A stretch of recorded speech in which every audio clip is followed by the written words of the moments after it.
মায়ং অসমবাসীৰ লগতে আন আন বহুতো অঞ্চলৰ মানুহৰ মাজত মায়ঙৰ নামটো যে কিবা এটা অদ্ভুত লুকাই আছে। মানুহে কয় ইয়াৰ কেতিয়াও পূৰ্ণ সত্য পোৱা নাযায়। কোনোৱে কয় ডাইনী, কোনোৱে কয় সাধুসন্তৰ গোপন সাধনা, কিন্তু সকলোৱে বিশ্বাস মায়ঙত কিবা নহয় যে কিবা মানুহৰ দৃষ্টিৰ পৰা লুকাই থাকেই। আজিৰ কাহিনীটো প্ৰায় 2015 চনৰ মানৰ। গুৱাহাটী চহৰৰ 3জন বন্ধু অভিজিত, অম্লান আৰু নীল। তেওঁলোকে কলেজত সদায় কিবা নহয় কিবা এটা চেলেঞ্জ কৰি ফুৰে। এদিন ৰাতি বিয়লি বহি আছিল। হঠাৎ অম্লানে ক'লে, এই শুন না, মায়ঙলৈ ডাইনীৰ বোলে কিবা যাদু আছে, কলা যাদু, কালা যাদু।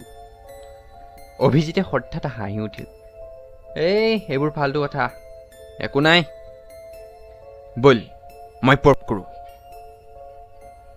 নীলেও সাহস দেখুৱালে। প্লেন, গাড়ীৰ কিবা নহয়, বাইক লৈ 3জন গ'ল মায়ঙলৈ। তেওঁলোক গাঁওখনত উপস্থিত হ'ল সন্ধিয়াৰ সময়ত।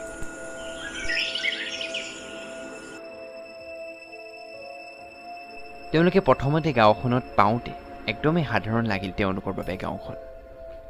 মানুহ গৃহস্থলীত ব্যস্ত, সৰু ল'ৰা ছোৱালী বোলে খেল খেলাত ব্যস্ত।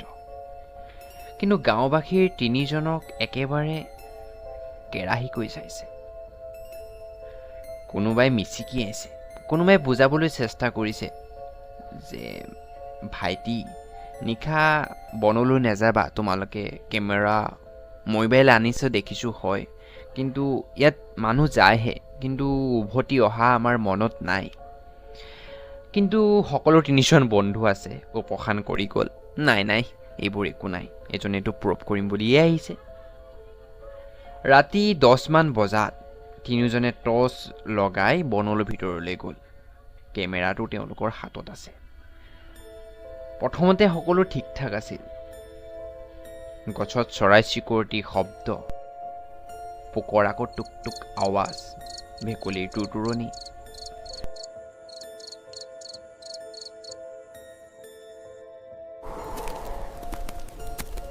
কিন্তু অলপ দূৰ যোৱাৰ পিছতেই একেবাৰে কিবা এটা নীৰৱতা আহিল। পোক, চৰাই চিৰিকটি, বতাহ সকলো যে শান্ত হৈ গ'ল তেওঁলোকৰ উপস্থিতিত। নীলে প্ৰথমে লক্ষ্য কৰিলে মাটিত সেউজীয়া গছৰ পাতত ৰঙা কিবা এটা দাগ আছে। টৰ্চ মাৰি চালে, এটা মানৱৰ হাড়, চন্দনৰ চিহ্ন। অভিজিতে হাঁহি উঠিল, এইবোৰ কোনে ড্ৰামা কৰিছে? কিন্তু ঠিক তাৰ পিছত গছৰ ভিতৰত স্পষ্ট মন্ত্ৰৰ ধ্বনি শুনা গ'ল, ৰং ৰং ৰং ৰং ৰং স্বাহা। অম্লান থমকি গ'ল, এইটো ৰেকৰ্ড নে কি? ভয় ভয় ধাউনি। মন্ত্ৰৰ শব্দ বাঢ়ি আহিছিল,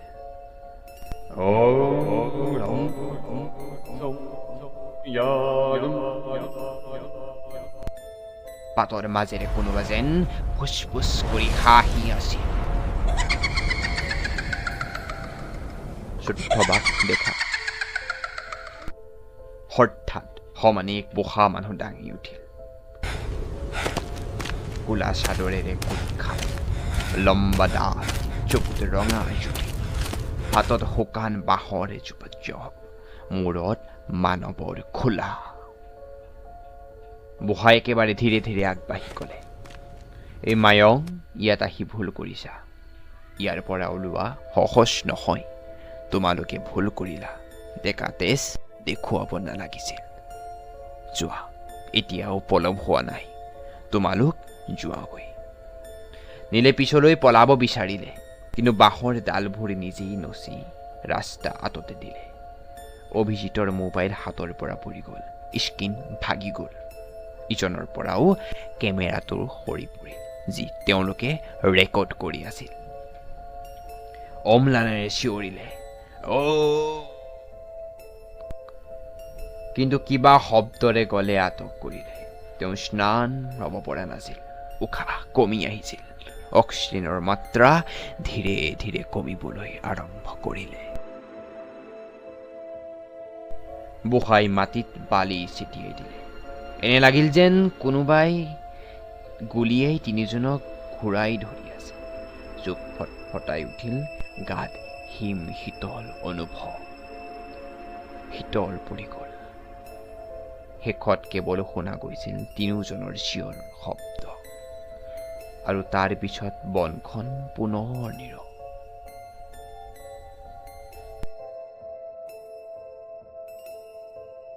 পাছদিনা গাঁওবাসীয়ে হাবিখনত অনুসন্ধান কৰিলে। মানুহ কোনো দেখা নগ'ল। কেৱল ভাঙি পৰা মৈবাইল, তিনিযোৰ জোতা আৰু মাটিত পৰি থকা কিছুমান ফটো। অৰ্থাৎ তেওঁলোকে যি নতুন প্ৰযুক্তিৰ দ্বাৰা পলকতে ফটো মাৰি আৰু উলিয়াব পৰা যন্ত্ৰৰ দ্বাৰা ফটো মাৰিছিল, সেই ফটোসমূহ তাতেই পৰি থাকিল। বহু জ্ঞানী লোকে কৈছে এওঁলোক এতিয়াও এই বনৰ মাজতেই ছায়া হৈ ঘূৰি ফুৰিছে। কিন্তু তেওঁলোক যি সেইদিনাখন সোমাই গৈছিল হাবিৰ ভিতৰলৈ, জংঘলৰ ভিতৰলৈ, আৰু তেওঁলোক উভতি অহা কোনেও নেদেখিলে। সেই যে প্ৰথম খিলখিলনি হাঁহি যি কৈছিল ইয়াত গোৱা আৰু ঘূৰি অহা নহয়, সেই কথা সত্য হ'ল। নমস্কাৰ, ষ্টৰী টেলিঙত মই পিয়ানুষ হাজৰিকা। আশা কৰিম আপোনালোকে এনেকুৱা ষ্টৰী ভাল পাব। যদি ভাল পায় আমাক ক'ব, আৰু আমি আৰু প্ৰস্তুত কৰিবলৈ চেষ্টা কৰিম। আৰু আমাৰ আহি আছে, গতিকে চেনেলটো ছাবস্ক্ৰাইব কৰি থ'ব। এটা কাল্পনিক কাহিনী আছিলে, আৰু আপোনালোকৰ যদি কাহিনী আছে আমাক মেইল যোগে দিব পাৰে। ধন্যবাদ।